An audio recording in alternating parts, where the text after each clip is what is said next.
રાજકોટ જિલ્લાના ઉપલેટા તાલુકાના ભાયાવદરના ચકલી પ્રેમી નરેન્દ્રભાઈ ફળદુ દ્વારા વિશ્વ ચકલી દિવસે આજુબાજુના ગામમાં તેમજ સ્કૂલમાં 15,000 ચકલીના માળા ફ્રીમાં વિતરણ કર્યા। ભાયાવદર ગામમાં વિશ્વ ચકલી દિવસની ઉજવણી ભાયાવદરના ચકલી પ્રેમી નરેન્દ્રભાઈ ફળદુ દ્વારા પોતાના ખર્ચે 15,000 જેટલા ચકલીના માળા વિતરણ કરેલ અને આજ સુધીમાં અંદાજે 1.25 લાખ જેટલા માળા વિતરણ કરવામાં આવેલ। છેલ્લા 4 મહિનાથી આજુબાજુની 25 જેટલી સ્કૂલ અને આજુબાજુના 40 જેટલા ગામડામાં પોતાની જાત મહેનત ચકલીના માળા લગાડ્યા।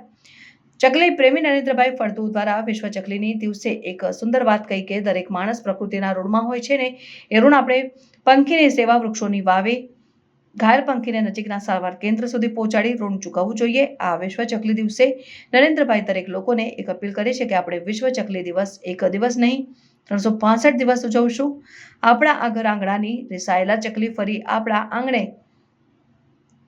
કલબલાટ કરતી જોવા મળશે ને બાળકોને ચકલીના માળા કેમ બનાવવા, ચકલી બચાવવા શું પ્રયાસ કરવા, ચકલીને ખોરાકમાં શું આપવું વગેરે વિશે માહિતગાર કર્યા હતા। ચકલી પ્રેમી નરેન્દ્રભાઈ ફળદુ દ્વારા વિદ્યાર્થીને ચકલીના માળા યોગ્ય જગ્યાએ લગાડવા, ઘર આંગણે એક વૃક્ષ વાવવું, સાથે શિયાળામાં ચકલીના માળા લગાડવા, ઉનાળામાં છાંયો આવતો હોય ત્યાં પાણીનો કુંડો મૂકવા, ચોમાસામાં ચકલી માટે જળની ડીશ મૂકવી અને પંખીને સેવ ગાંઠિયા ન ખવડાવવા એવી સુંદર પ્રકૃતિની વાતો કરીને વિદ્યાર્થીમાં પ્રકૃતિનું રક્ષણ કેવી રીતે કરવું એ વિશે જ્ઞાન આપ્યું હતું।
મારું નામ નરેન્દ્ર ફળદુ છે।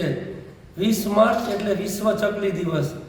વિશ્વ ચકલી દિવસ 2025ની ઉજવણીના અંતર્ગત અમે જામખંડોળા એની આજુબાજુની 25 જેટલી સ્કૂલો અને આજુબાજુના 40 જેટલા ગામડાઓના દરેક કૂકમાં ચકલીઓના માળા લગાડ્યા। આપણે ચકલીની આ લુપ્ત થતી પ્રજાતિને બચાવવા માટે તનતોડ મહેનત કરવો જોઈએ। અમે બાળકોને સ્કૂલમાં જઈ અને માળા વિતરણ કરીએ છીએ અને એક જનજાગૃતિના ભાગરૂપે રેલીનું આયોજન કરી અને બાળકોમાં પ્રકૃતિના સંસ્કારનું સિંચન થાય એટલે બાળકોને રેલી સ્વરૂપે અમે ચકલીના માળા બધાને ફ્રીમાં આપીએ છીએ અને દરેક બાળકો આ ચકલીનો માળો ઘર આંગણે લગાડે એવી પ્રતિજ્ઞા લેવડાવીએ છીએ। મારી દીકરી ક્રેન્સીએ એક સુંદર વાક્ય કહ્યું છે, વી સેવ સ્પેરો, સ્પેરો કેન સેવ અસ। હું ગિરીશ દવે આજે આપણે બધા મિત્રો વિશ્વ ચકલી દિવસની ઉજવણી માટે ભેગા થયા છીએ। તારો વૈભવ રાજમહેલ ને નોકર ચાકરનું ધારું, મારે ત્યાં ચકલી બેસે એ મારું રજવાડું। એ ચકલી આપણે આંગણે વસાવવા માટે નરેન્દ્રભાઈ ફળદુ તનતોડ મહેનત કરી રહ્યા છે। એ ચકલીનો બચાવવાનું મુખ્ય કારણ એ છે કે ચકલી માણસો વચ્ચે રહેવા ટેવાયેલી છે, એના નિવાસસ્થાન ઘટે છે। એ નિવાસસ્થાન નરેન્દ્રભાઈ ફળદુ માળાઓ દ્વારા પૂરા પાડે છે અને ચકલી માનવજાત માટે ખૂબ જ ઉપયોગી પંખી છે। નાના નુકસાન કરતા જીવાતો જીવજંતુઓને ખાઈ અને વાતાવરણ આપણું શુદ્ધ રાખે છે।